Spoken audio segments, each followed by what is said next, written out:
Good morning students. हम पढ़ रहे हैं इकोनॉमिक एक्टिविटीज़ जो 3 प्रकार की होती हैं: बिजनेस, प्रोफेशन और एम्प्लॉयमेंट। बिजनेस के बारे में पढ़ चुके हैं, प्रोफेशन के बारे में पढ़ चुके हैं। आज टर्न है एम्प्लॉयमेंट की। एम्प्लॉयमेंट क्या होता है? वैसे इसका मीनिंग मैं बता चुकी हूँ, लेकिन फिर से एक बार लिख सकते हैं आप। It is an economic activity.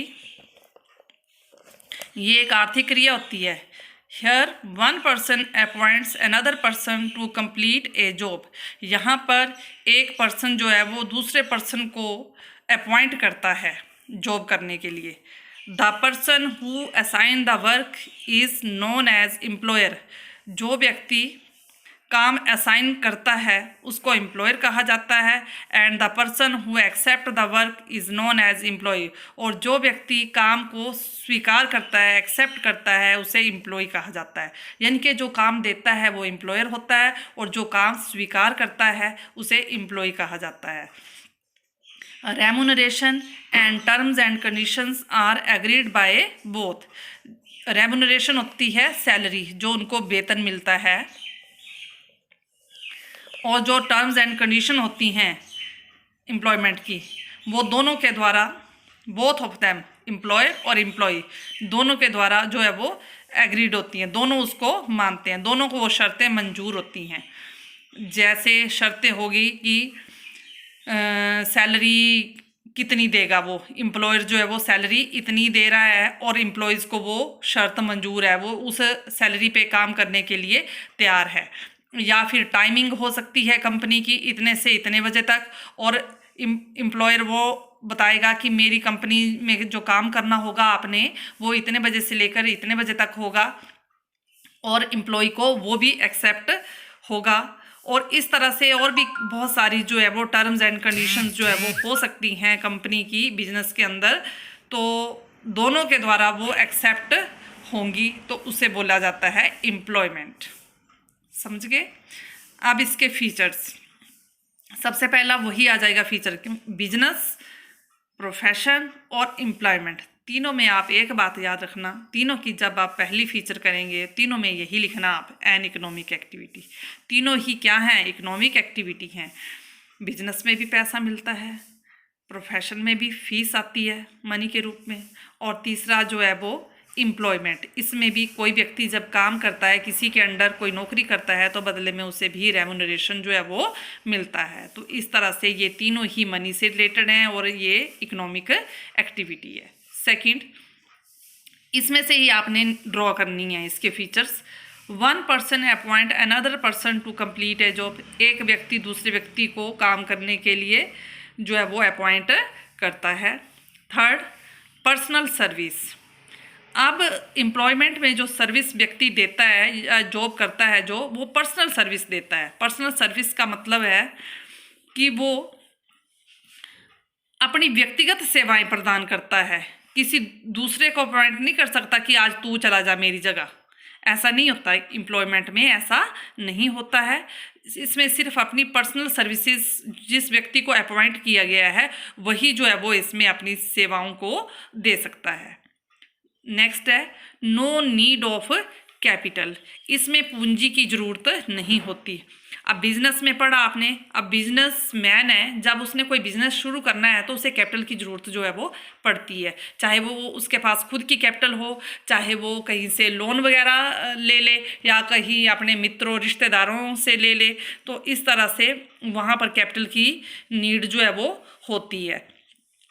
Profession में भी क्या होता है? नीड होती है, क्योंकि जब ट्रेनिंग करनी होती है डॉक्टर को, वकील को, या किसी और चार्टर्ड अकाउंटेंट को, इंजीनियर को, जब उन लोगों ने ट्रेनिंग्स वगैरह करनी होती हैं तो उनको भी जो है वो कैपिटल की ज़रूरत जो है वो पड़ती है। लेकिन सबसे ज़्यादा जो है वो बिजनेस में पड़ती है, उससे कम जो है वो प्रोफेशन में पड़ती है, लेकिन एम्प्लॉयमेंट में नहीं पड़ती। जो एम्प्लॉयज़ होते हैं उन्होंने तो उल्टा लेना होता है पैसा।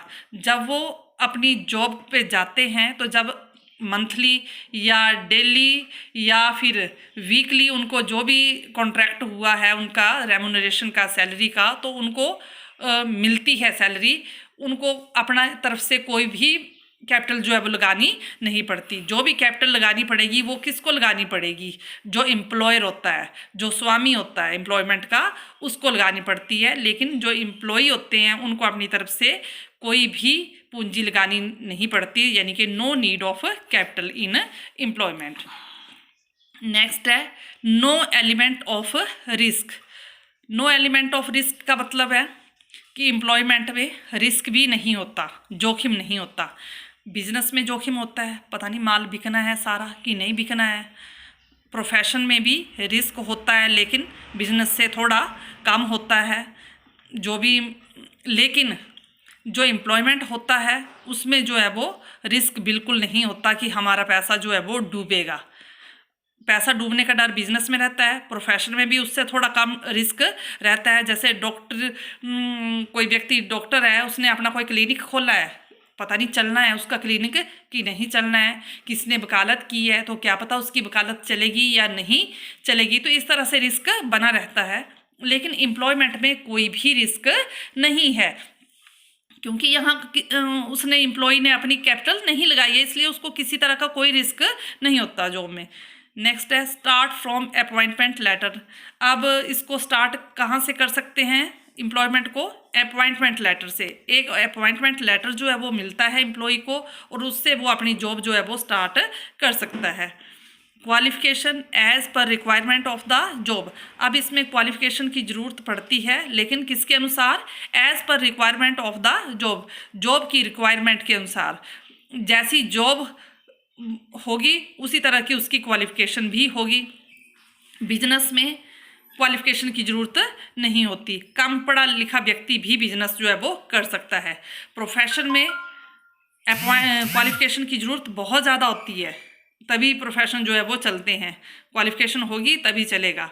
लेकिन इसमें एम्प्लॉयमेंट में भी क्वालिफिकेशन की ज़रूरत होती है, लेकिन as per requirement of the job, job की रिक्वायरमेंट के अनुसार ही इसमें क्वालिफिकेशन की ज़रूरत जो है वो पड़ती है।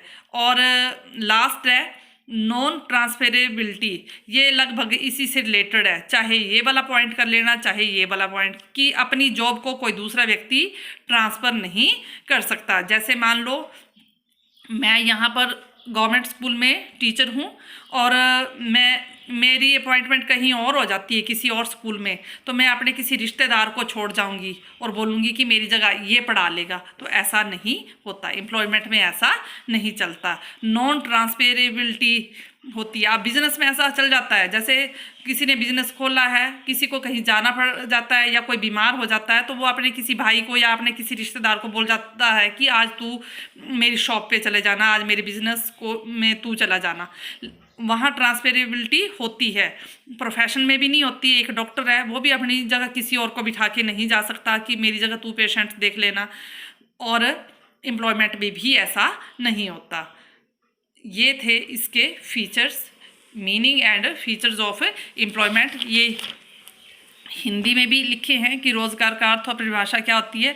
रोज़गार वे आर्थिक क्रिया है जिसमें लोग दूसरों के लिए काम करते हैं तथा बदले में पारिश्रमिक प्राप्त करते हैं। पारिश्रमिक का मतलब वही सैलरी या वेतन। पारिश्रमिक जो है वो वेतन, पारिश्रमिक या वेतन या मजदूरी के रूप में हो सकता है। पारिश्रमिक जो मिलता है ना, ये वेतन भी हो सकता है। सैलरी, जो काम करते हैं एम्प्लॉयज़ उनको सैलरी मिलती है। जो मजदूर फैक्ट्रियों में काम करते हैं उनको सैलरी नहीं बोला जाता, उनको वेजेस यानी कि मजदूरी बोला जाता है। तो इस रूप में हो सकती है।